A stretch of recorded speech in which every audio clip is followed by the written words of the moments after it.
Now sitting at 4-0 as they go on the road for the first time this season. They'll be in Knoxville Saturday night, a 6:45 start against Tennessee. ESPN will be televising. Looking back a little bit at last week's win against Ball State, that was a game in which Auburn looked good at times and not so good at other times. The Tigers did put over 50 points on the scoreboard, so you got to be impressed with that. But the defense also gave up 30 points, and it was really a sloppy played game.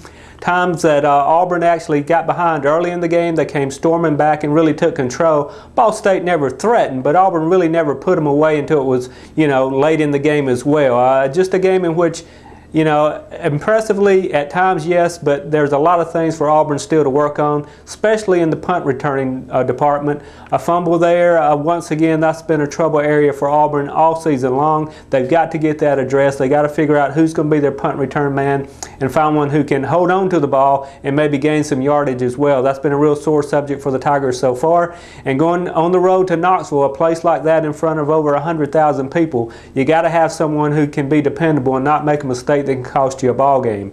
Auburn has an offensive lineman now that's on suspension, team suspension, when Byron Isom. He's out, and we don't know how long. He could be back Saturday night, or he could not be back for the rest of the year. We just don't know. But John Sullen, a freshman, stepped into his shoes last week, did a pretty good job.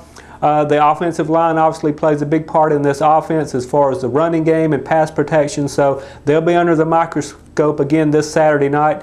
Hopefully they'll be able to do the job and give Chris Todd the protection he needs. He had an excellent game last Saturday night, throwing for 5 touchdowns. He'll have to be on target again this week to help Auburn move the ball. And I think Auburn will be able to move the ball against Tennessee, both by the run and with the pass. And I think there's no doubt the Tigers are going to put some points on the scoreboard. They've done it all season long.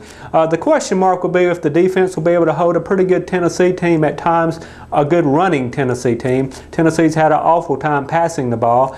If Auburn can stop the run or slow down the run, I think Tennessee's going to have a hard time moving the football against an Auburn secondary that is getting better. So that will be a real challenge for the Auburn defensive front, putting pressure on Tennessee quarterback Jonathan Crompton and keeping the running game of the Vols intact. If they can do that, I think Auburn has a chance to pull off a win in Knoxville. Of course, when you do go on the road, it makes it a lot tougher. Auburn has not been on the road, as we've said, this year. It will be a real challenge in front of such a big Tennessee crowd. Tennessee's already lost 2 ball games this year, one to UCLA at home, then they lost on the road to Florida, and they played very well in Gainesville. So Tennessee, with 2 losses, they're going to be hungry to get their win at home against Auburn. It's going to be a big win for them. I'm sure they're going to be jacked up for it. Auburn's got to be as well. It could come down to who takes advantage of mistakes, who takes advantage of whichever team turns the ball over. It could come down to the kicking game, where Auburn's been very good with Wes Byram. I don't think he's missed a field goal all season. It could come down to something like that.